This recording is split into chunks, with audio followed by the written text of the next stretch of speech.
বর্তমান রাজ্য সরকার স্বাস্থ্য ক্ষেত্রে রাজ্যকে উন্নত করার জন্য বিভিন্ন প্রকল্প ও সুযোগ সুবিধা চালু করেছে রাজ্যের প্রাথমিক গ্রামীণ এলাকা থেকে শুরু করে বিভিন্ন জেলা হাসপাতালগুলিতে।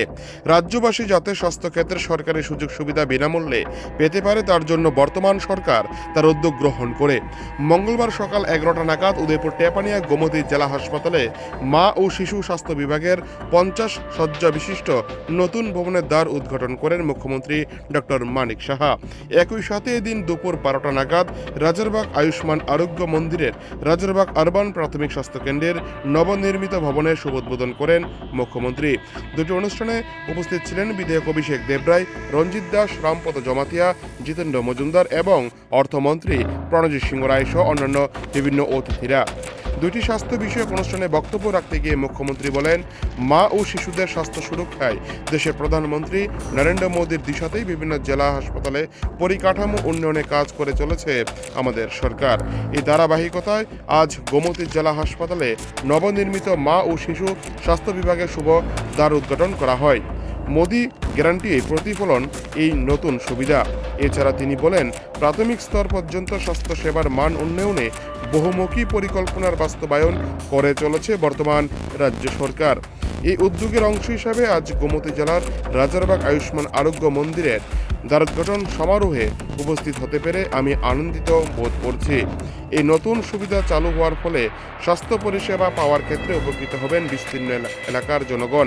তিনি বলেন, একটা সময় এই উদয়পুরে অশান্তির পরিবেশ ছিল। কথায় কথায় নির্বাচনের সময় মারকাট, খুন, ধর্ষণ এবং বিরোধী দলের কর্মীদেরকে বাড়ি থেকে তাড়িয়ে দেওয়া হতো। এই সকল অহিংস রাজনীতি থেকে বের হয়ে আসতে হবে। এর জন্য বর্তমান সরকার 2023 সালে এক শান্তির পরিবেশে নির্বাচন করিয়ে ক্ষমতায় আসে।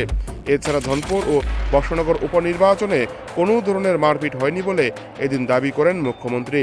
কারণ ধনপুরে সব সময় একটি অস্থির পরিবেশে বিরাজ করত, কিন্তু এবার কোনো ধরনের হিংসার রাজনীতি হয়নি। যদি টেপানিয়া এলাকার অথবা কোনো পাড়ায় যদি বোমাবাজি হয় তাহলে এইসব পাড়াতে কখনো মানুষ জায়গা কিনতে যাবে না। বর্তমান রাজ্য সরকার জাতি ও উপজাতি সকলকে নিয়ে কাজ করে চলেছে এবং শান্তির পরিবেশ বিরাজ করতে শুরু করেছে সর্বদিকে।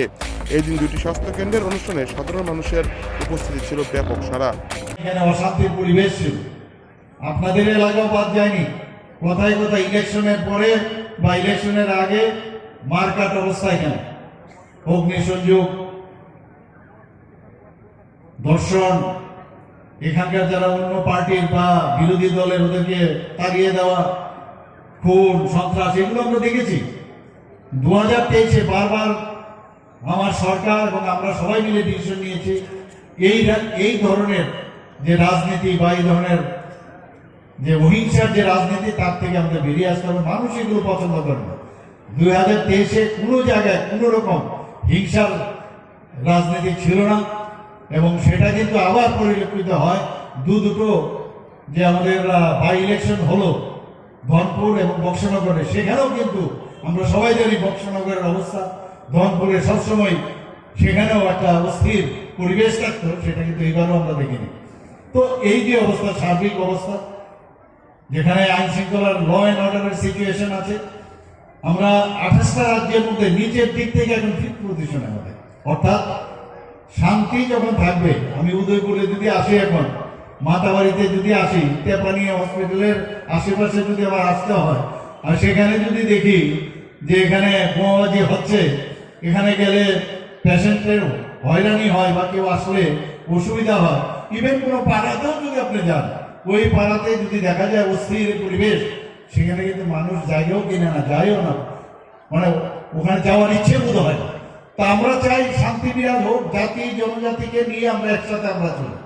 তার মতো ভালো কাজ আপনি যে করছেন তার আসল আরেকটা মানে বিষয়, আপনি ভালো কাজ করছেন সেটা কি করে বোঝা যায়? যখন দেখবেন কেউ একটা অশান্তি সৃষ্টি করার চেষ্টা করে, অর্থাৎ আপনি ঠিকভাবে চলছেন, এর জন্য যাতে আপনি ঠিকভাবে না চলতে পারেন তার জন্য অশান্তি সৃষ্টি করা।